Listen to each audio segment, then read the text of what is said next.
فلا أقسم بمواقع النجوم وإنه لقسم لو تعلمون عظيم إنه لقرآن كريم في كتاب مكنون لا يمسه إلا المطهرون تنزيل من رب العالمين.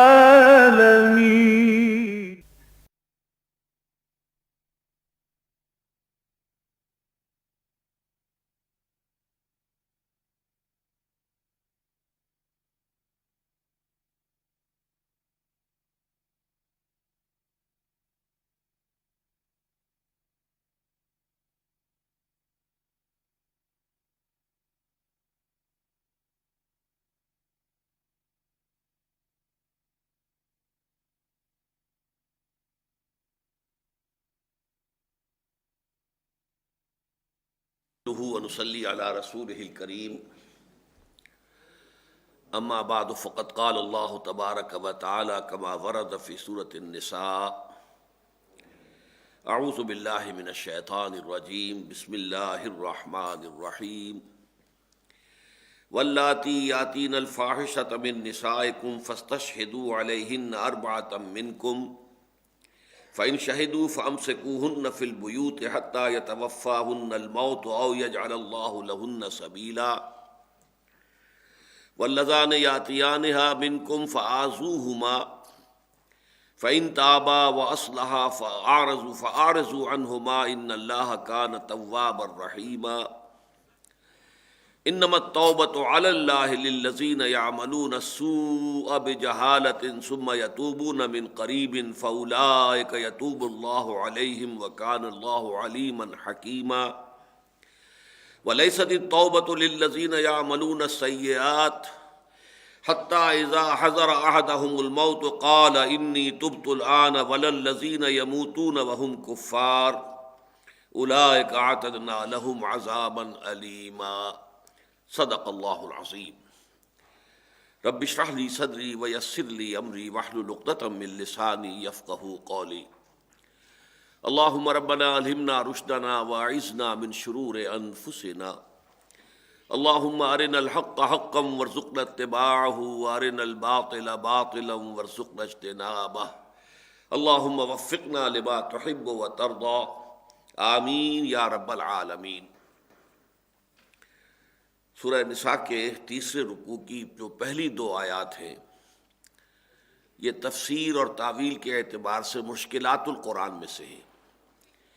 ان کی تفسیر کے ضمن میں، تعویل کے ضمن میں بہت سے اقوال ہیں اور بہت سے اختلافات ہیں مفسرین کے، متقدمین کے بھی اور متاخرین کے بھی۔ ان کا موضوع ہے اسلامی معاشرے میں جنسی آوارگی کا سد باب کرنا اور اس کے لیے ابتدائی سزائیں تجویز کرنا۔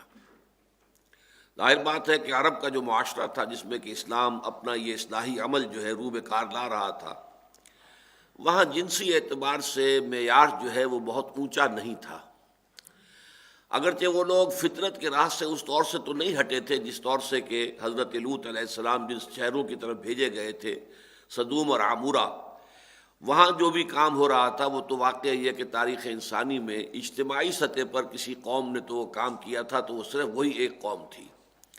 ویسے یہ کہ آج کل کے معاشرے میں، مغربی معاشرے میں، وہ وبا جو ہے بڑی تیزی سے آگے پھیل رہی ہے۔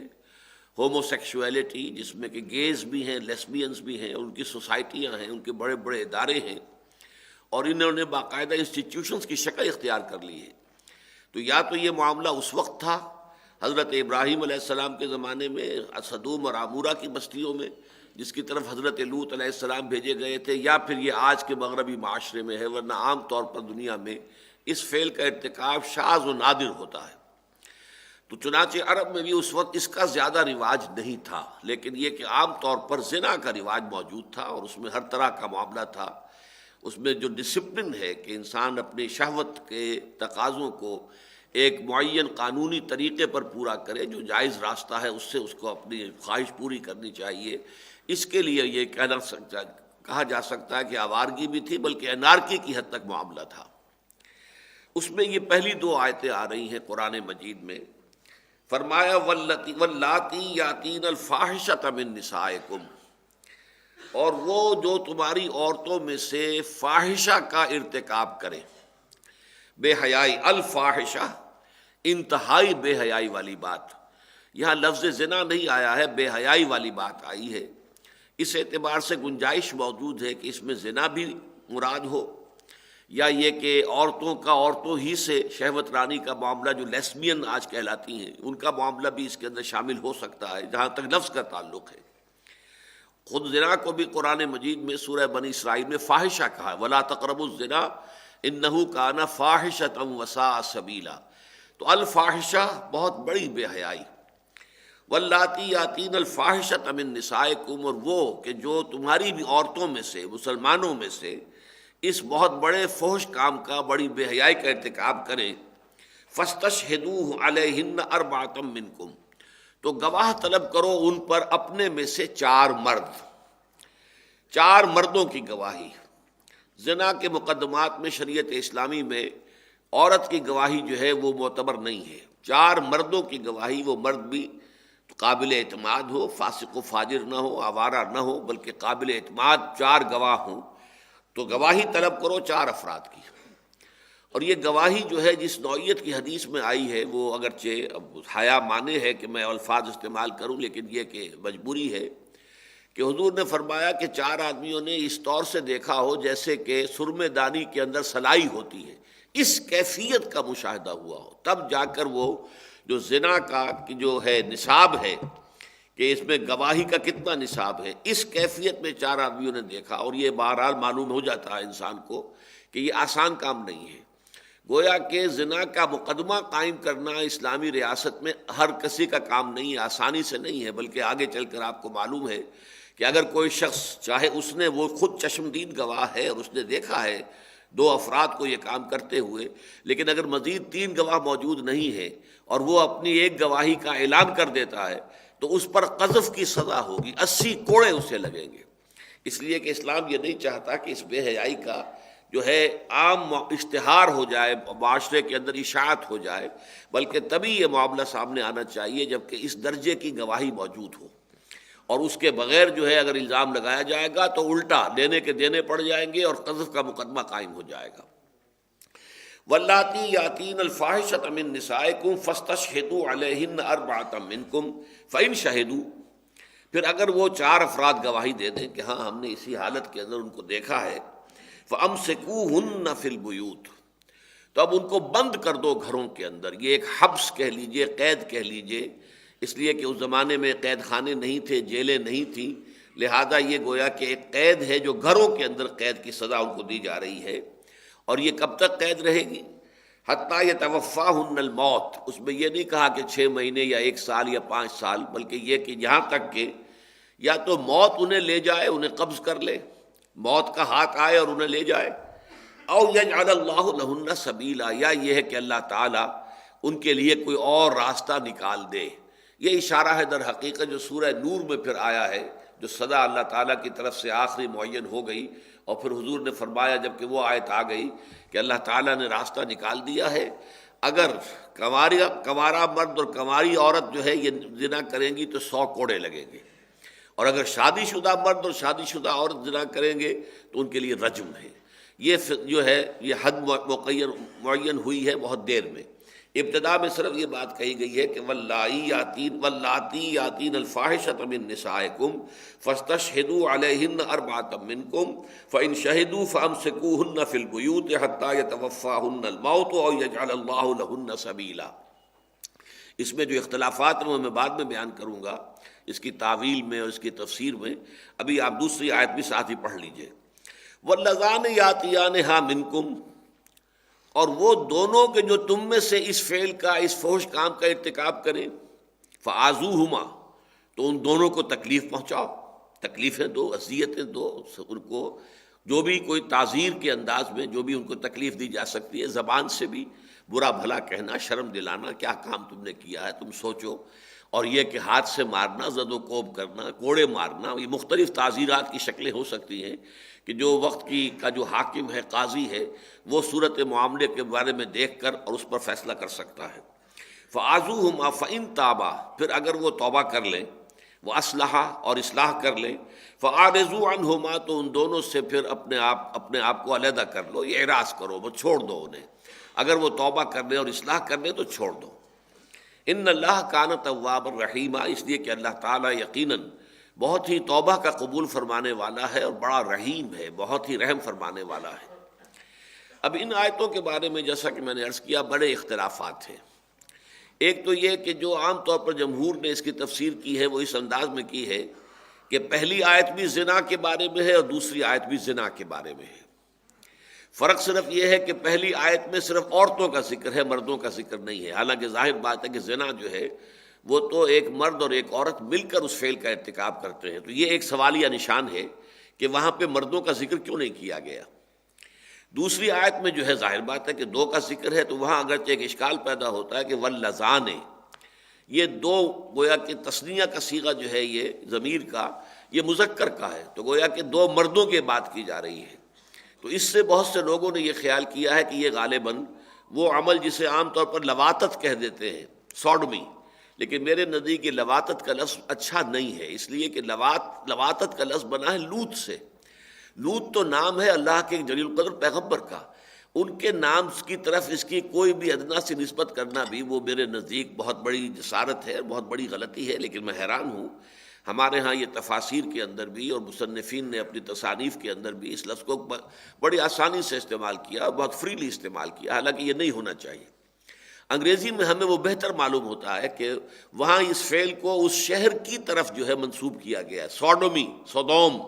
سودوم وہ شہر تھا، صدوم جس کو ہم کہتے ہیں، سوڈوم SODOM، یہ بائبل میں اس کا تلفظ ہے، تو اس سے یہ سوڈمی کا لفظ بنا ہے۔ تو یہ بات ٹھیک ہے بالکل کہ اس شہر کی طرف، اس شہر کے رہنے والوں کی طرف اس کو منسوب کیا جائے، اس کی کوئی نسبت حضرت لوط علیہ السلام کی طرف کر دینا میرے نزدیک ایک طرح سے توہین بنتی ہے، واللہ عالم۔ میں حیران ہوں کہ کیوں اس لفظ کا استعمال اس طور سے کثرت کے ساتھ اور بہت فریلی کیا جاتا ہے۔ پر یہ جو فعل ہے ہم جنس پرستی، ایک مرد کا دوسرے مرد ہی سے شہوت رانی کرنا،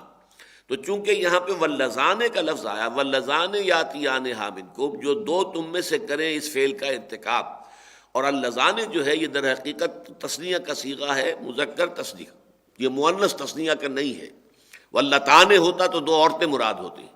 لیکن چونکہ عربی زبان کا قاعدہ یہ ہے گرامر کا کہ اگر کسی مردوں اور عورتوں کے مجموعے پر اطلاق کرنا ہو کسی وقت، تو برسبیل تغلیب جو ہے مذکر کی ضمیر استعمال ہوگی اور اس میں مراد ہوں گے مرد بھی اور عورتیں بھی۔ تو اگر ایک مرد اور ایک عورت مل کر ایک فحش کام کا ارتکاب کرتے ہیں تو ان میں بھی چونکہ مرد جو ہے وہ غالب ہے، اس لیے وہ برسبیل تغلیب اس کو کہتے ہیں، قاعدہ ہے تغلیب کا، تو یہاں پر مذکر کا ہی جو لفظ استعمال کیا جائے گا، اس لیے یہ دونوں الفاظ اس کے اندر ان کا امکان موجود ہے کہ ایک مرد اور ایک عورت مل کر وہ کام کریں یعنی زنا کریں، یا دو مرد مل کر وہ کام کریں یعنی وہ سوڈمی یا ہم جنس پرستی جو ہے ایک مرد کی مرد کے ساتھ وہ شکل ہو۔ واللذان یاتیانہا منکم فآذوہما، تو انہیں ایذا پہنچاؤ، تکلیف دو، فإن تابا واصلحا، پھر اگر وہ توبہ کر لیں اور اصلاح کر لیں، فأعرضوا عنہما، تو پھر ان سے اعراض کرو، ان کو چھوڑ دو، دفع کرو، جانے دو۔ ان اللہ کان تواب الرحیم، اللہ تعالیٰ بہت تواب اور رحیم ہے۔ اب دیکھیے اشکال نمبر ایک یہ پیدا ہوتا ہے کہ اگر یہ دونوں آیتیں زنا سے متعلق ہیں تو دوسری آیت میں سزا ہلکی دی جا رہی ہے کہ اگر وہ توبہ کر لیں، بس ایذا پہنچاؤ، اگر توبہ کر لیں تو چھوڑ دو، جبکہ پہلی آیت میں سزا بہت سخت ہے کہ ان کو بند رکھو یہاں تک کہ یا تو موت آ کر ان کا قصہ پاک کر دے، اور یا یہ ہے کہ اللہ تعالیٰ کوئی اور حکم جو ہے اس کے لیے نازل فرما دے۔ تو یہ بات بظاہر سمجھ میں نہیں آتی، اس لیے جو لوگ یہ سمجھتے ہیں کہ یہ دونوں آیتوں میں زنا ہی مراد ہے، تو وہ یہ کہتے ہیں کہ اصل میں یہ دوسری آیت پہلے نازل ہوئی تھی اور پہلی آیت بعد میں نازل ہوئی، گویا کہ زنا کے ضمن میں سب سے پہلی بات یہ کہی گئی کہ انہیں کچھ تکلیف پہنچاؤ، ایذا پہنچاؤ، کچھ نہ کچھ تعزیر ان پر کرو، یہاں تک کہ وہ توبہ کر لیں۔ اچھا، اس کے بعد دوسرا حکم دیا گیا کہ پھر ان کو بند کر دو، یعنی اگر یہ کہ تعزیر سے کہ ادنا قسم کی تعدیب سے اگر وہ باز نہیں آتے ہیں تو پھر ان کو بند کر دو۔ اور پھر یہ کہ اس کے بعد آخری حکم یہ آیا کہ جب کہ اللہ تعالیٰ کی طرف سے حد نازل ہو گئی کہ اگر وہ کنوارا مرد اور کنواری عورت ہیں تو ان دونوں کو 100 کوڑے لگیں گے، اور اگر شادی شدہ مرد اور شادی شدہ عورت ہیں تو پھر ان کو رجم کیا جائے گا۔ تو گویا کہ یہ تدریج ہوئی کہ پہلے صرف تھوڑی سی تعزیر، تعدیب، ایذا، انہیں تکلیف پہنچانا اور توبہ کر لیں تو چھوڑ دینا۔ اس کے بعد سخت تر حکم آیا اور وہ یہ کہ انہیں بند رکھو یہاں تک کہ اللہ تعالیٰ کا آخری فیصلہ آ جائے، اور پھر وہ آخری فیصلہ آ گیا۔ یہ ایک تعویل ہے، لیکن یہ کہ ذہن اس تعویل کو قبول نہیں کرتا، اس لیے کہ سب سے بڑا سوال یہ پیدا ہوتا ہے کہ جب پہلی آیت میں اگر وہ زنا سے متعلق ہے تو پھر مردوں اور عورتوں دونوں کا ذکر کیوں نہیں کیا گیا؟ وہاں تو فرمایا واللاتی یاتین الفاحشۃ من نسائکم، تمہاری عورتوں میں سے جو عورتیں کسی فحش حرکت کا ارتکاب کریں، کوئی غلط کام کریں، کوئی زنا کاری کریں، فاستشہدوہن علیہن اربعۃ منکم، تو ان پر 4 گواہ اپنے مردوں میں سے طلب کرو، فإن شہدوا فامسکوہن فی البیوت، اگر وہ گواہی دے دیں 4 افراد 4 مرد کہ واقعی ہم نے دیکھا ہے، اپنی آنکھوں سے دیکھا اور اس کیفیت میں دیکھا ہے، تو پھر ان کو بند کر دو یہاں تک کہ اللہ تعالیٰ کی طرف سے موت جو آئے ان کو لے جائے یا اللہ کی طرف سے کوئی اور حکم آ جائے۔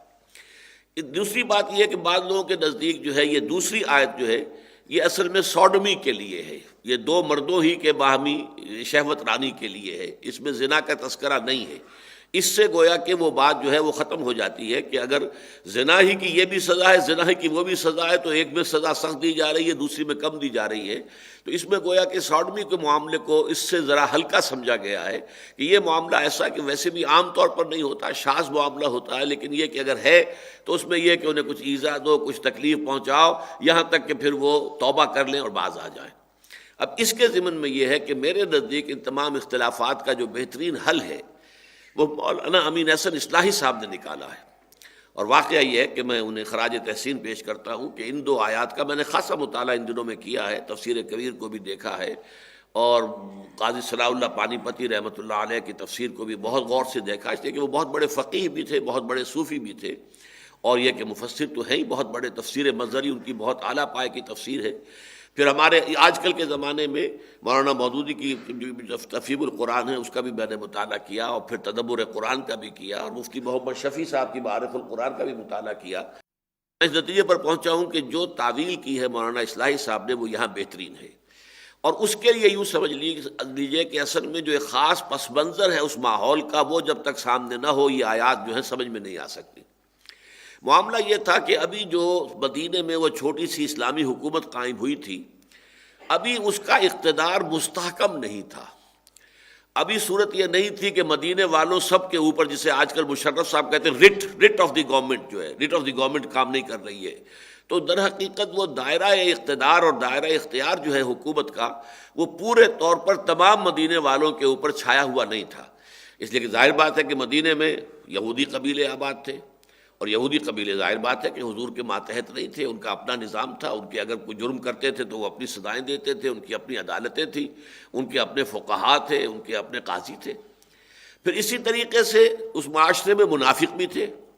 وہ منافق جو ہے ان کے اوپر بھی پورے طور سے دباؤ پوری طریقے سے نہیں تھا کہ جو بھی شخص اوس اور خزرج کا آدمی ہے تو جو آپ کھلے بندوں ان کو سزا دے سکتے ہو، نہیں، بلکہ قبائلی طور پر عصبیت کے بھڑک اٹھنے کا امکان ہوتا تھا کہ کسی اگر اوسی کو سزا دے دی گئی ہے تو کہیں اوس کا قبیلہ جو ہے، اس کا گھرانہ جو ہے، اس کا حمایتی بن کر کھڑا نہ ہو جائے، کسی خزرجی کو اگر سزا دے دی گئی ہے تو خزرجی کھڑا نہ ہو جائے۔ پھر یہ اس سے بھی آگے بڑھ کر یہ ہے کہ عرب کے آس پاس یعنی مدینہ منورہ کے آس پاس جو بدو آباد تھے، ابھی ان پر بھی ریٹ نہیں تھی، ان پر بھی حکومت کی جورسڈکشن نہیں تھی، اسلامی عدالت جو حضور کی تھی مدینے کے اندر اس کا پورا جورسڈکشن جو ہے ان کے اوپر بھی حاوی نہیں تھا۔ اس اعتبار سے پہلے حصے میں در حقیقت پہلی آیت میں بات کی جا رہی ہے اگر کوئی مسلمان لڑکی، مسلمان عورت اس گناہ میں ملوث ہو جائے زنا کے، لیکن دوسرا فریق جو ہے وہ مسلمان نہیں ہے، فرض کیجیے یہودی ہے، ایک کنیز ہے، مسلمان لڑکی ہے، مسلمان باندی ہے، لونڈی ہے، کنیز ہے، اور آپ کو معلوم ہے کہ کنیزوں کا معیار اخلاق اس زمانے میں ابھی اتنا اونچا نہیں تھا، وہ تو قرآن مجید نے رفتہ رفتہ جو ہے آ کر اس میں اصلاح کی ہے، ورنہ یہ کہ سورہ نور کے اندر یہ مذکور ہے کہ وہ اپنی لونڈیوں سے پیشہ بھی کرایا کرتے تھے، اسے کمائی کا ذریعہ بناتے تھے، باقاعدہ اس کا ذکر قرآن مجید میں ہے۔ لہذا اس حوالے سے ان کا چونکہ کردار جو ہے اس معیار کا نہیں تھا، لہذا فرض کیجئے کہ کوئی مسلمان عورت جو ہے وہ ملوث ہو گئی ہے کسی یہودی سے یا کسی منافق سے جس کے اوپر پورا دباؤ جو ہے اسلامی معاشرے کا موجود نہیں ہے،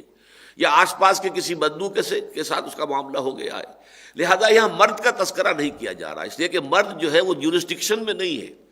اس کے اوپر آپ کا حکم نہیں چل سکتا، وہ آپ کے عدالت کے دائرہ اختیار میں موجود نہیں ہے، لہذا وہاں صرف عورتوں کا تذکر کیا گیا کہ اگر تم میں سے کوئی عورت، تمہاری عورت، کوئی آزاد عورت ہو یا کوئی کنیز ہے، کوئی ماندی ہے، لوڈی ہے، وہ اگر اس فحش کا ارتکاب کرتی ہے جو کہ مرد جو ہے وہ در حقیقت آپ کے رٹ کے تحت نہیں ہے، آپ کے قوانین کے پابند اور تابع نہیں ہے،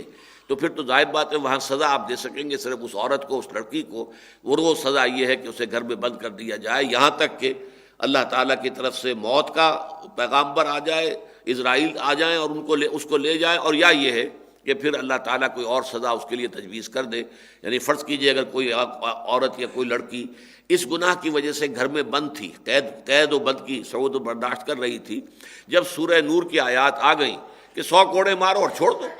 تو گویا کہ اس کے لیے ایک راستہ نکل گیا تھا کہ اس کو 100 کوڑے مارے گئے، اس کے بعد اسے چھوڑ دیا گیا، پھر اس کے اوپر کوئی مزید جو ہے حد بندی نہیں ہے کہ اس کو جو ہے قید میں رکھا جائے۔ جبکہ دوسری جو آیت ہے وہ بحث کر رہی ہے کہ دونوں مرد اور عورت دونوں کے دونوں مسلمانوں میں سے ہوں، واللذان یاتیانہا منکم،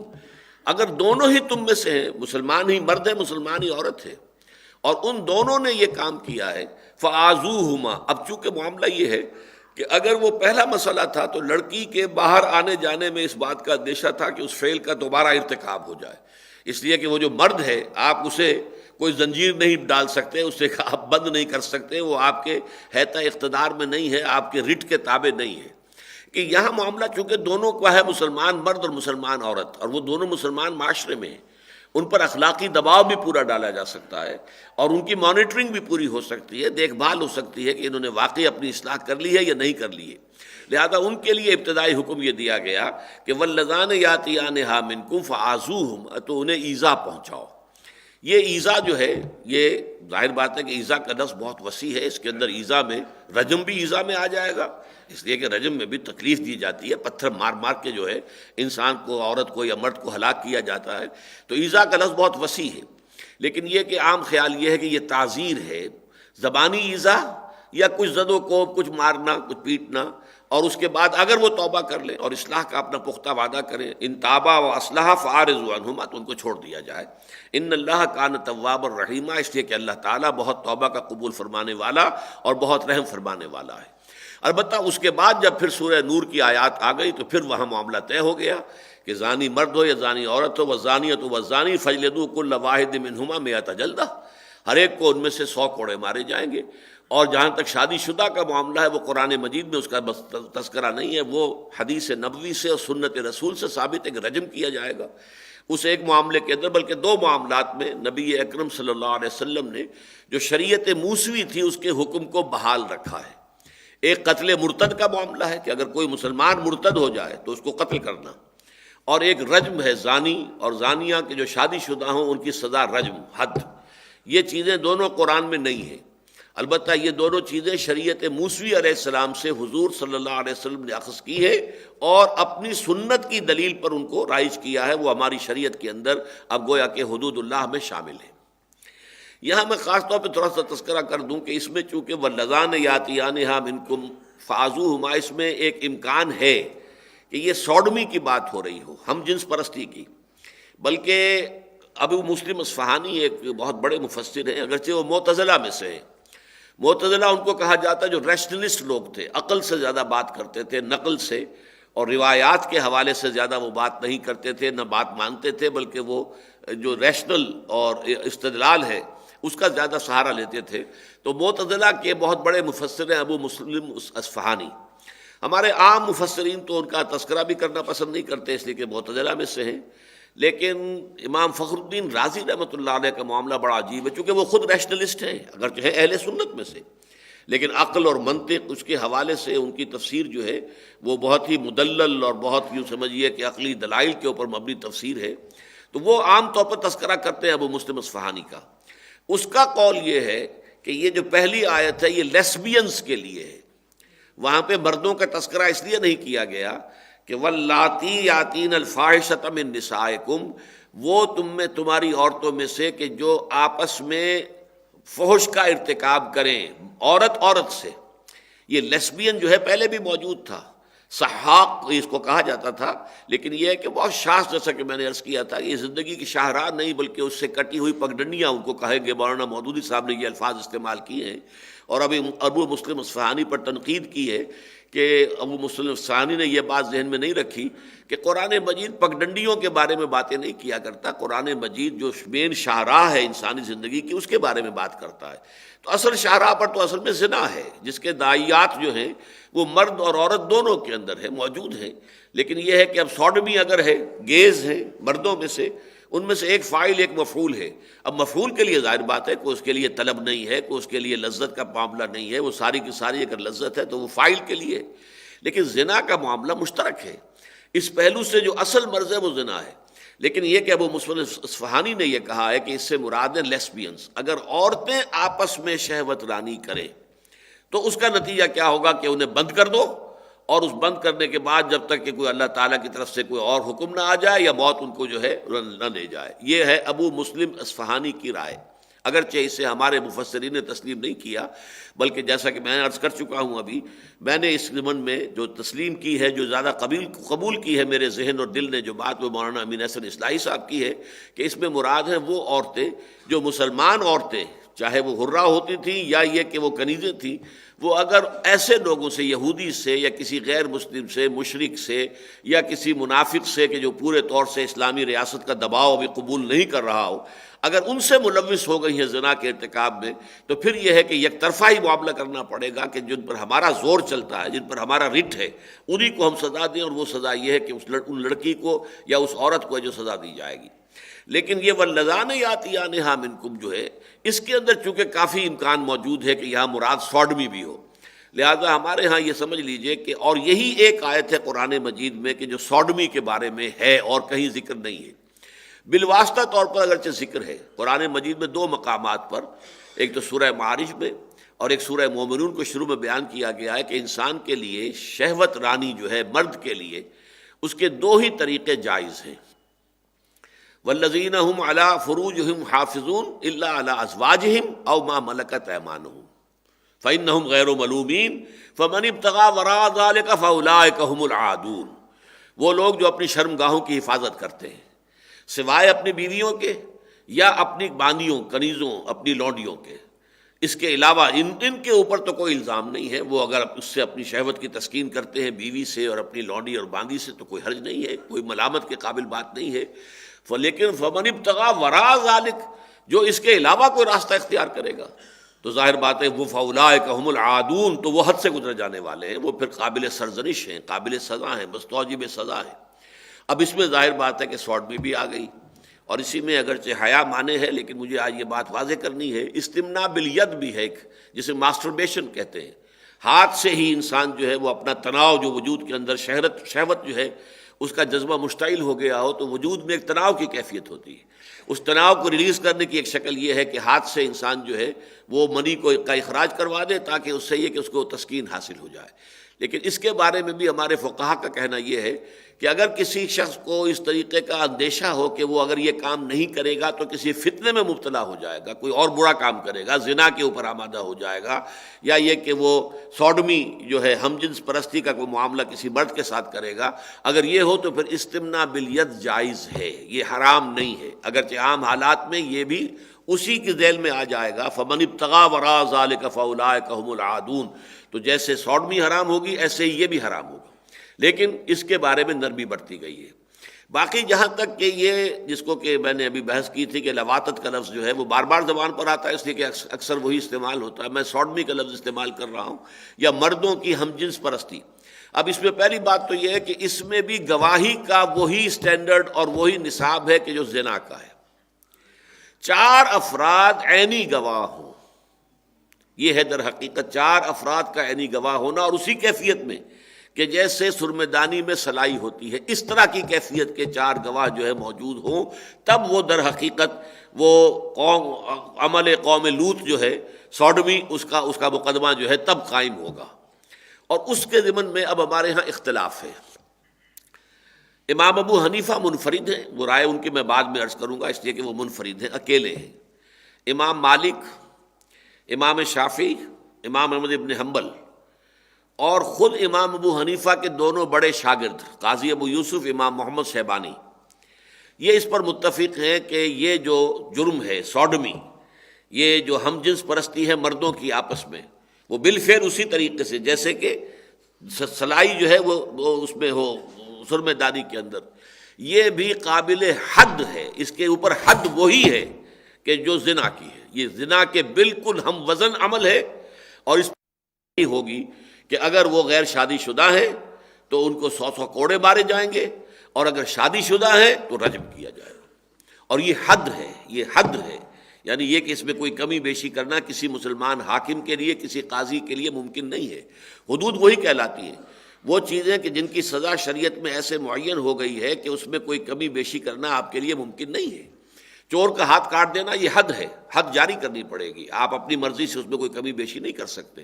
ہاں چوری کی ڈیفینیشن کے اندر ہو سکتا ہے کہ صاحب 1 پیسے 2 پیسے کی چوری پر بھی ہاتھ کٹے گا یا نہیں کٹے گا، کوئی معتدبہ چوری ہونی چاہیے، یا یہ کہ مشترک مال کی چوری پر ہاتھ نہیں کٹے گا، یا کوئی سڑک کے اوپر کوئی مال پڑا ہوا تھا کسی نے اٹھا لیا ہے تو یہ در حقیقت چوری شمار نہیں ہوگی، اس کے اوپر تعزیرات ہوں گی، ان پہ سزائیں کچھ اور دی جائیں گی۔ لیکن چوری جو ہے، جو چوری کی ڈیفینیشن کے اندر آ جائے گی تو اس پر پھر ظاہر بات ہے کہ حد ہے، حد کا اجرا ہوگا، اور وہ ہے ہاتھ کا کاٹ دینا۔ اسی طرح یہ میں نے آپ کو بتایا کہ امام مالک،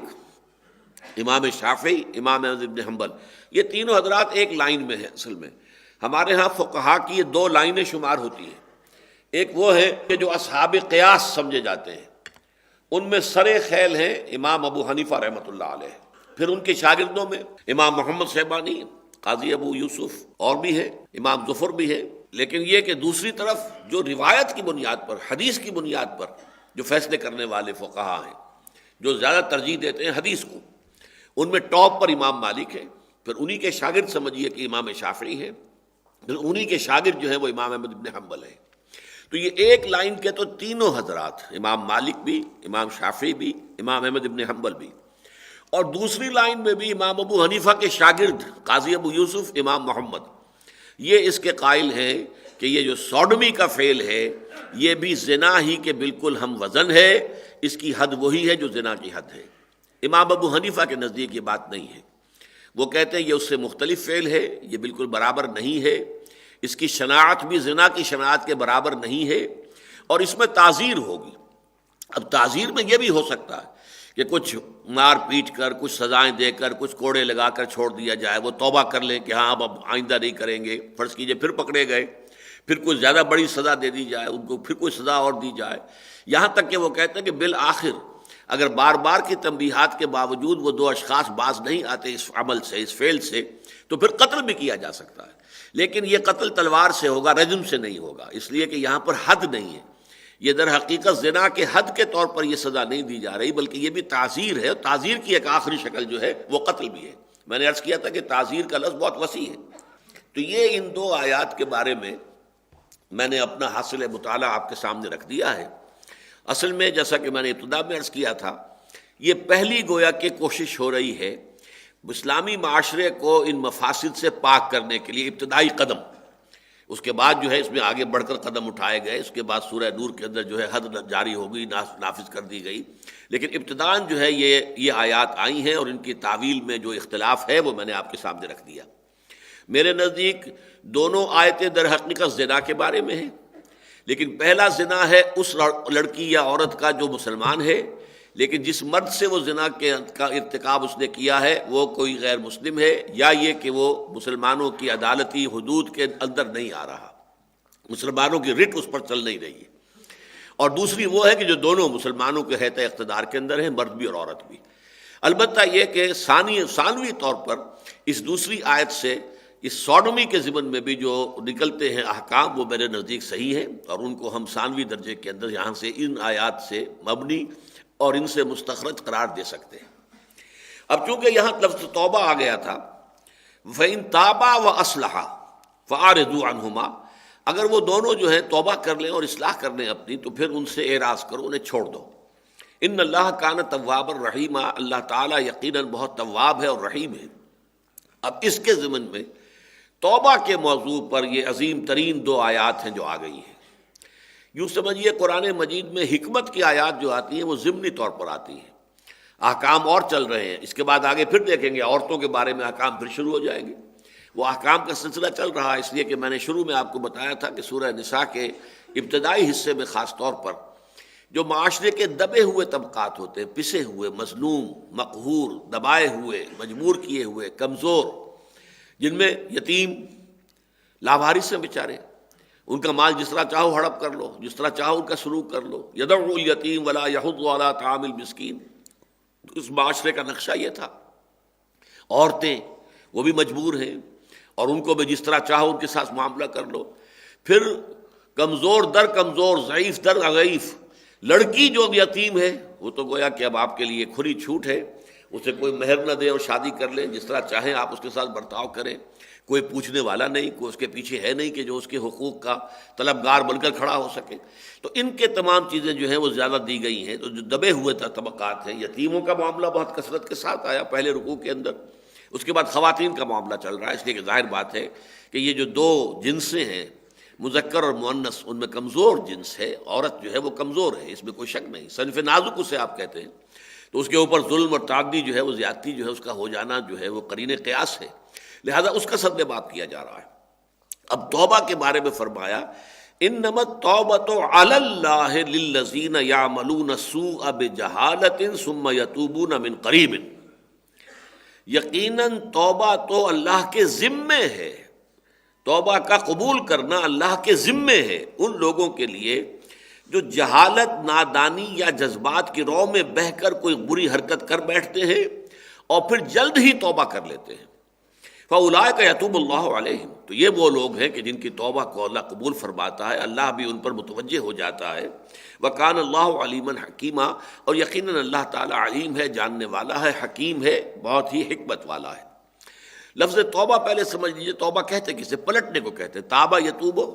آبا یعوب اوبن، تابہ یتوب توبن، یہ بڑے قریب کے الفاظ ہیں۔ آبا یعوب، آپ گھر سے باہر گئے تھے اب واپس آئے ہیں، اس کو کہتے ہیں آئبین، آئبونا تائبونا لربنا حامدون۔ یہ ایک دعا ہے کہ جو حضور سے مسنون ہے کہ جب آپ سفر پر گئے تھے، گھر واپس آ رہے ہیں، داخل ہوتے ہوئے کہ آئبونا تائبونا لربنا حامدون، ہم واپس آ گئے اپنے گھر میں، اپنے منزل میں، اور اللہ کے جناب میں توبہ کرتے ہوئے آئے ہیں اور اپنے رب کی حمد کرتے ہوئے آئے ہیں۔ تو آبا یعوب اوبن، تابا یتوب توبن، دونوں کا مفہوم ہے پلٹنا۔ اور یہ توبہ جو ہے یہ دو طرفہ عمل ہے۔ بندے نے گناہ کیا، غلط حرکت کی، معصیت کی، اللہ کے حکم کے خلاف کوئی کام کیا، تو اللہ کی بھی توجہ، عنایت، رحمت، شفقت ہٹ گئی۔ وہ ہٹا اپنی معصیت کی وجہ سے، اللہ نے اپنی عنایت اور توجہ اور اپنی محبت اور شفقت ہٹا لی اس کے پاداش میں۔ اب بندہ جو ہے توبہ کرتا ہے، رجوع کرتا ہے، پلٹتا ہے، اس کے اوپر جو ہے پشیمانی طاری ہوتی ہے، اللہ مجھ سے بڑی غلطی ہو گئی، پروردگار میں جذبات میں بہہ کر کیا کر گیا ہے، اللہ مجھے معاف فرما دے، تو یہ جو اس کی توبہ ہے۔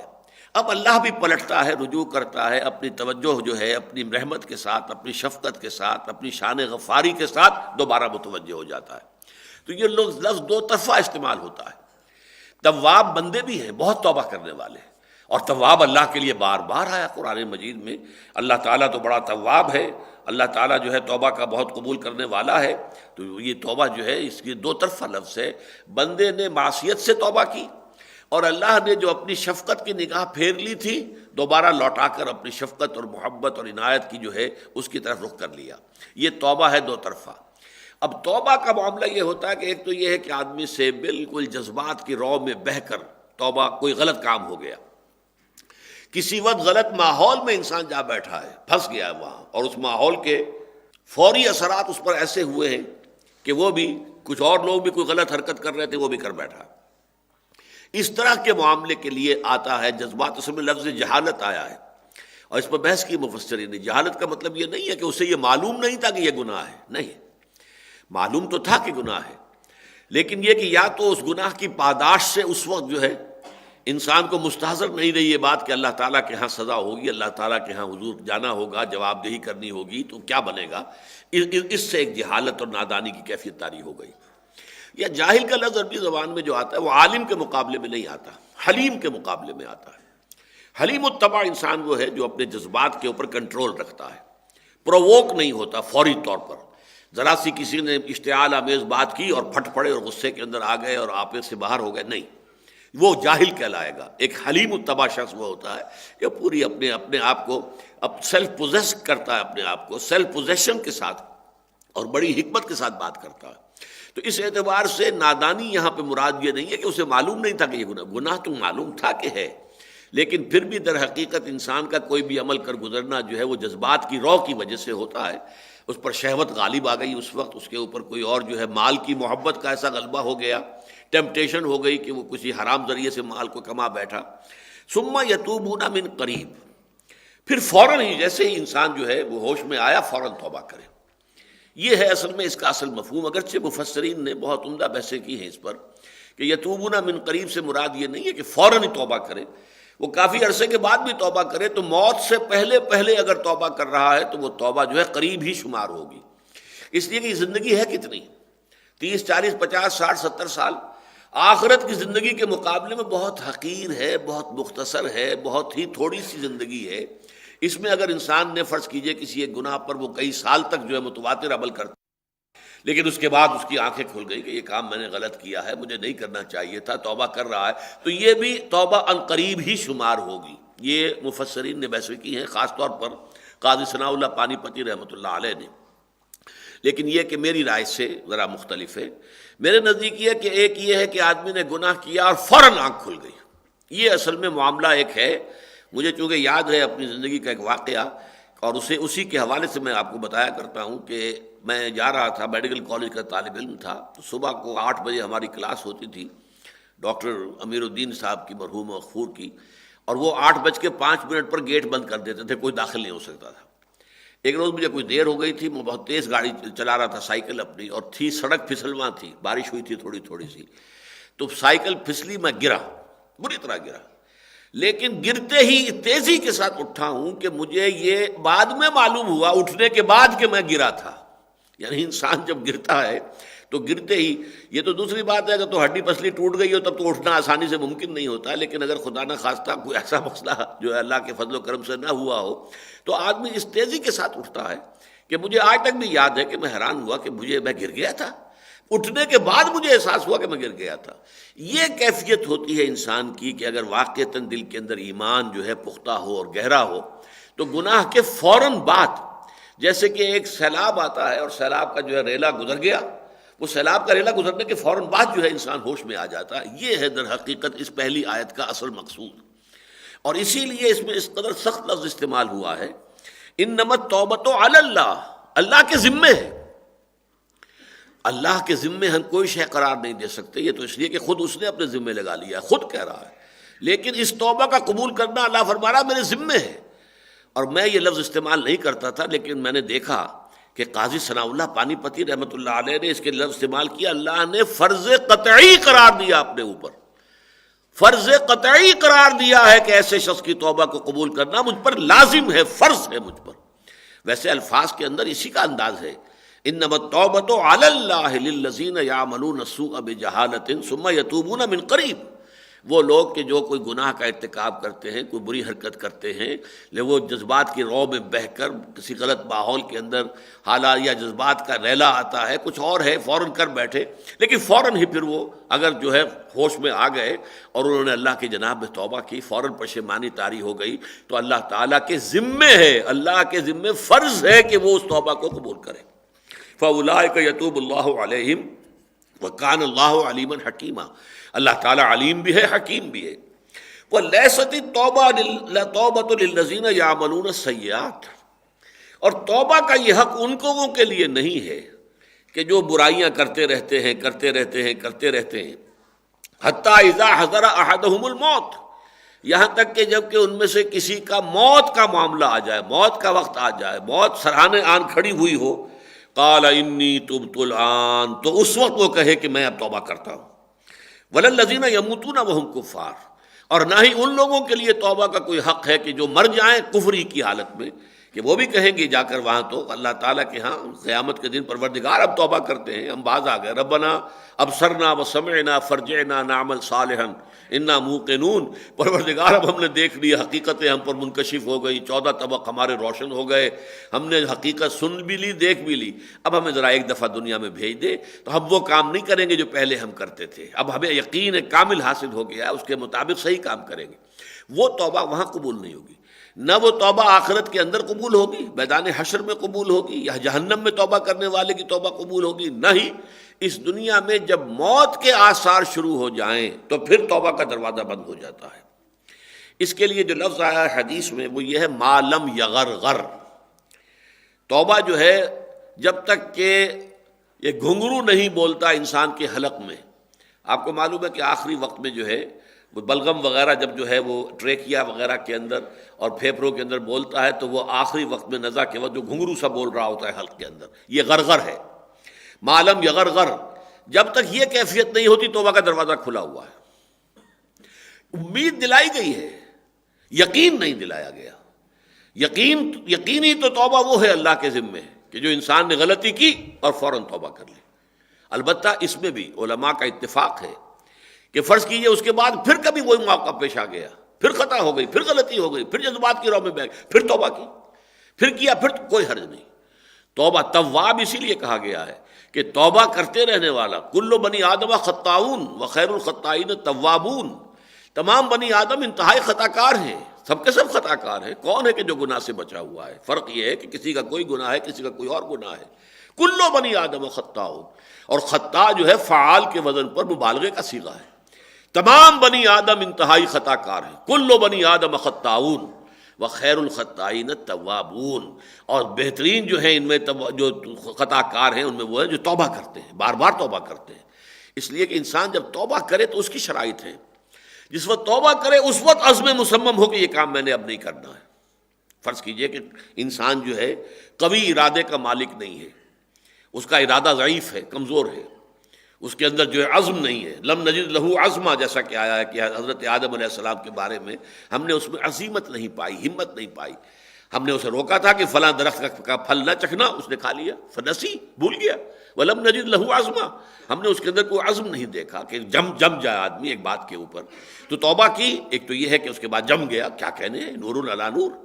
لیکن ایک یہ کہ نہیں، پھر حالات آ گئے، پھر کہیں اسی طرح کی کیفیات آئیں، پھر انسان پھسل گیا، پھر غلطی، پھر کھڑا ہو جائے۔ یہ نہیں کہ ایک دفعہ پھسلنے کے بعد دوسری دفعہ پھسل گیا، تیسری دفعہ پھسل گیا تو اب پڑا رہے وہیں پر اور وہیں پر جو ہے ڈیرا لگا لے، نہیں، یہ نہیں، پھر اٹھے، پھر اٹھے، پھر اٹھے۔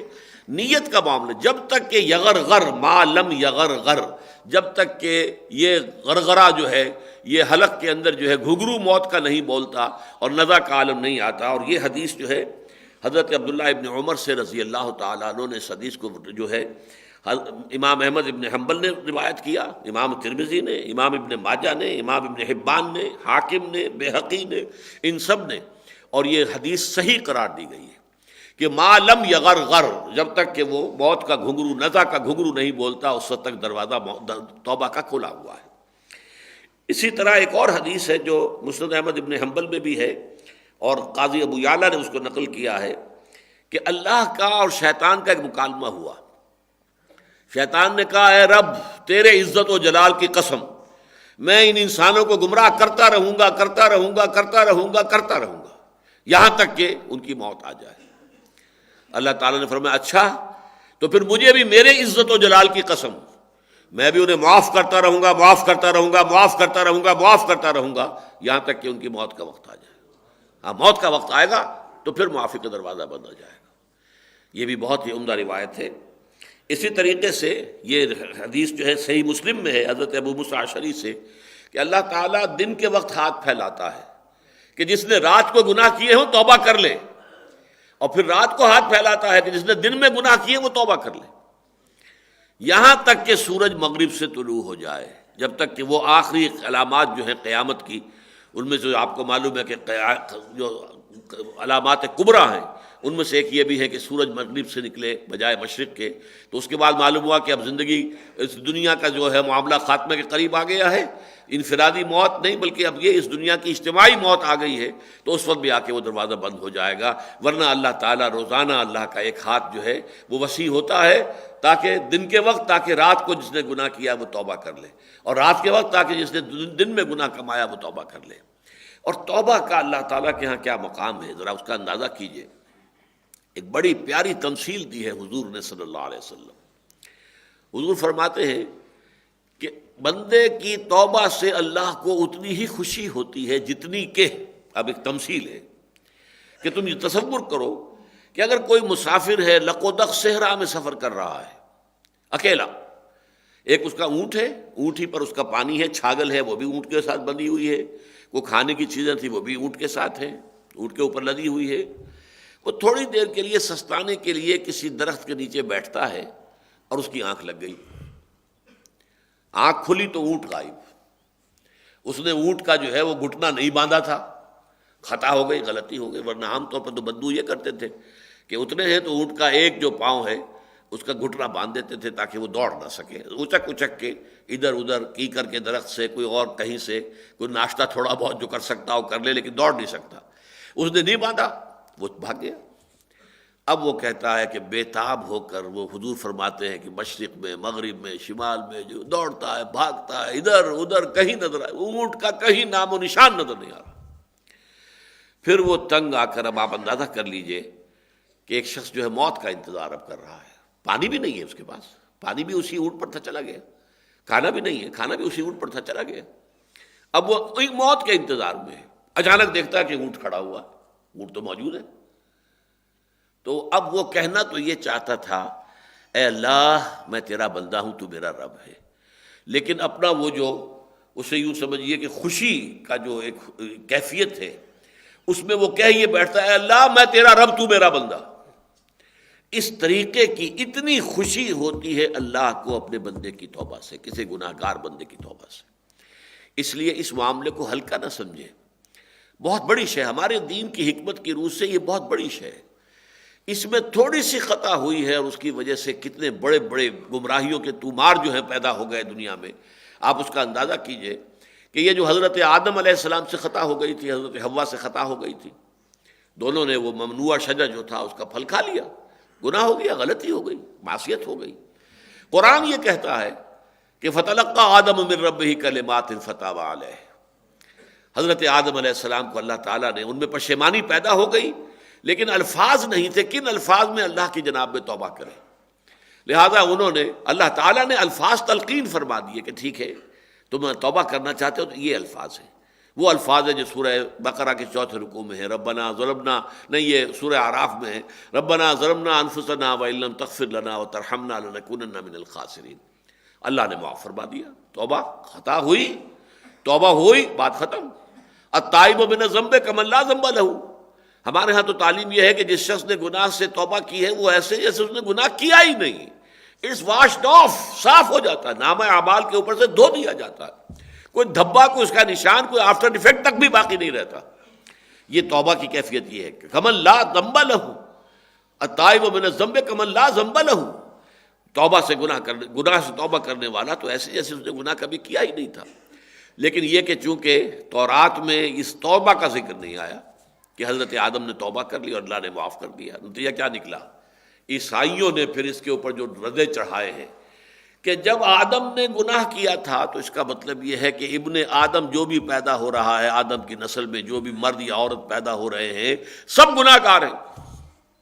پیدائشی طور پر ہر انسان گناہ گار ہے۔ اچھا پیدائشی طور پر میں گناہ گار ہوں تو اب کیا کروں؟ میں گناہ کیسے دھلے گا؟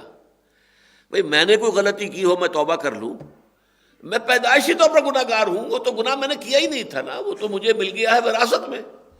اب میرے چہرے کی ایک رنگت ہے، اس رنگت کو تو میں بدل نہیں سکتا، اگر میری خلقت کے اندر گناہ شامل ہے تو میں خود گناہ کیسے دور کروں گا؟ لہٰذا اب انہوں نے فلسفہ تراشا کہ اللہ تعالیٰ نے اپنے اکلوتا بیٹا دنیا میں بھیج کر اور قربانی کا بکرا بنوا کر اور ان لوگوں کی طرف سے جو ہے کفارہ بنا دیا کہ جو عیسیٰ کو مان لے، عیسیٰ کو مان لو گے تو گویا کہ عیسیٰ جو سولی پر چڑھے انہوں نے اپنی جان دی، وہ گویا کہ تمہاری طرف سے کفارہ ہو گئے، اس گناہ کا کفارہ۔ اب یہ دیکھیے ردے پر ردا، غلطی پر خشت اول چون حد معمار کج، تاثریہ بھی ربط دیوار کج. ایک غلطی اگر شروع میں ہو جائے تو اس غلطی کے اوپر ردے رکھتے ہیں اور کہاں سے کہاں بات پہنچ جاتی ہے. اسلام میں یہ کہ توبہ کر لیا. البتہ توبہ کی شرائط ہے. توبہ یہ نہیں ہے کہ آپ نے بس استغفر اللہ ربی من کل ذنب واتوب الیہ یہ 100 مرتبہ کہہ لیں، 1000 مرتبہ کہہ لیں، 10,000 مرتبہ کہہ لیں، اس سے توبہ نہیں ہوگی. ہاں ذکر کا فائدہ مل جائے گا. آپ نے اللہ کا ذکر کیا ہے، استغفر اللہ ربی من کل ذنب، اپنا رب قرار دیا ہے اسے، اتوب الیہ اب اس کی طرف رجوع کرنے کا اعلان کیا ہے تو ثواب کچھ مل جائے گا. توبہ نہیں ہوگی. توبہ کے لیے 3 شرطیں کم سے کم. نمبر 1، حقیقی پشیمانی ہو کہ یہ مجھ سے بہت غلط حرکت سرزد ہو گئی ہے. حقیقی پشیمانی. اور یہ پشیمانی دس از دی ایسنس آف توبہ. ریپینٹنس جو ہے اس کی ایسنس پشیمانی ہے. اسی کا تذکرہ کر دیا تھا علامہ اقبال نے ایک شعر میں، اپنی بالکل نوجوانی کے دور میں. ابھی طالب علم تھے اس زمانے میں، لاہور میں کوئی مشاعرہ ہوا تھا اور اس میں کوئی بہت بڑے جو ہے ملک الشعراء بھی موجود تھے جنہوں نے کہا تھا کہ میاں صاحبزادے اس عمر میں اور یہ شعر، اللہ تمہیں نظر بد سے بچائے. موتی سمجھ کے شان کریمی نے چن لیے، قطرے جو تھے میرے عرق انفعال کے. انفعال کہتے ہیں شرمندگی کی کیفیت. جب آدمی پہ شرمندگی ہوتی ہے تو پیشانی پر پسینہ سا آ جاتا ہے. بڑے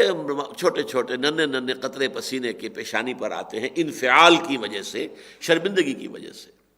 تو میں نے جو گناہ کیا تھا اس پر جو مجھے انفعال ہوا، شرمندگی ہوئی، اس پر جو مجھے پسینہ آیا اور میری پیشانی کے اوپر جو ننھے قطرے ظاہر ہوئے، پروردگار کی رحمت نے انہیں موتی سمجھ کے چن لیا. موتی سمجھ کے شان کریمی نے چن لیے قطرے جو تھے میرے عرق انفعال کے. اصل میں شرمندگی ہے، یہ توبہ ہے. اس کے بعد یہ کہ زبان سے بھی اللہ سے توبہ کرے. نمبر 2، اس گناہ کو چھوڑ دے، بالفعل چھوڑ دے. نمبر 3، اس کے بعد ایک مصمم اور پختہ ارادہ کہ دوبارہ نہیں کروں گا. اس وقت یہ ضروری ہے، لازم ہے کہ اس وقت مصمم ارادہ ہو کہ دوبارہ نہیں کروں گا. البتہ یہ ہو سکتا ہے جیسے کہ میں کہہ چکا ہوں کہ پھر کہیں جذبات کی رو میں پھر پھسل جائے. سڑک جو ہے وہ اس کے اندر پھسلن ہے، پھر پھسل گیا.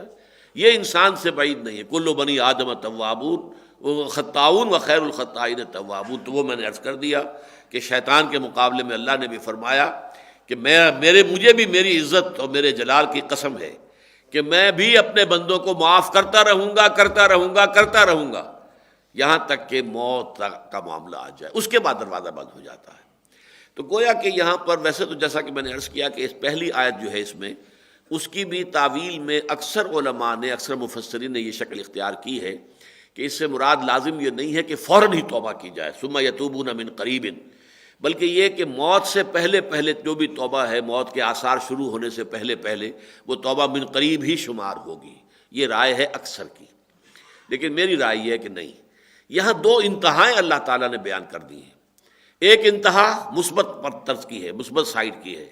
انسان سے خطا ہوئی، فوراً اس کو ہوش آیا،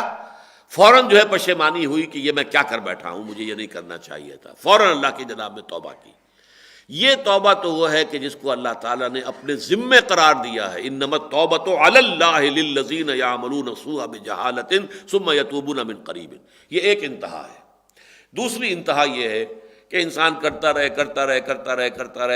غلط حرام خوری ہے، جو بھی ہے غلط کام کر رہا ہے، یہاں تک کہ موت جو ہے سرانے آ کھڑی، اب کہے کہ میں توبہ کرتا ہوں. یہ توبہ ہے ہی نہیں. اس کی توبہ کی قبولیت کا کوئی سبب. ان کے درمیان جو ہے یہ ایک ایسا ہے، بہت وسیع علاقہ ہے. اس کے اندر بین الخوف والرجا کی کیفیت رہنی چاہیے بندے کی. رجا بھی رہے اللہ تعالیٰ توبہ کا معاف کرنے والا ہے. جب اتنی شد و مت کے ساتھ احادیث کے اندر بھی آیا، اللہ تعالیٰ تو بندے کا کہ توبہ کا منتظر رہتا ہے. اللہ تعالیٰ تو جو ہے اگر بندہ آتا ہے اس کی طرف چل کر، اللہ دوڑ کر آتا ہے. بندہ ہاتھ بھر آتا ہے، بارش بھر آتا ہے تو اللہ ہاتھ بھر آتا ہے. لہذا اللہ تعالیٰ تو بندے کی توبہ کا منتظر ہوتا ہے کہ وہ توبہ کرے. اور اللہ تو ہاتھ پھیلاتا ہے دن کے وقت کہ رات کا گناہ گار جو ہے توبہ کر لے، اور رات کے وقت تاکہ دن کا گناہ گار توبہ کر لے. ان چیزوں کو سامنے رکھا جائے تو اس میں رجا کا پہلو غالب ہونا چاہیے، لیکن خوف کا پہلو ختم نہیں ہو جانا چاہیے. ہو سکتا ہے کہ خطا میری اللہ تعالیٰ معاف نہ فرمائے، ہو سکتا ہے. یہ خوف کا پہلو کسی نہ کسی درجے میں اگرچہ غالب رہنا چاہیے، رجا کا پہلو. اللہ تعالیٰ کی رحمت سے، اس کی شان غفاری، اس سے یہ توقع کہ اللہ تعالیٰ معاف فرما دے گا۔ التائب من الذنب کمن لا ذنب لہ۔ تو یہ توبہ کے بارے میں دو آیات قرآن مجید میں جو جس یہ موضوع پر، یا تو سورہ فرقان کے آخری رکوع میں آئی ہے بات توبہ کے شرائط کے ضمن میں، اور یا یہ کہ توبہ کی یہ دو انتہائیں جو یہاں پر بیان کر دی گئی ہیں، یہ دو مقامات انتہائی اہم ہیں توبہ کی حقیقت کے بارے میں۔ بارک اللہ لی و لکم فی القرآن العظیم و نفعنی و ایاکم بالآیات و ذکر الحکیم۔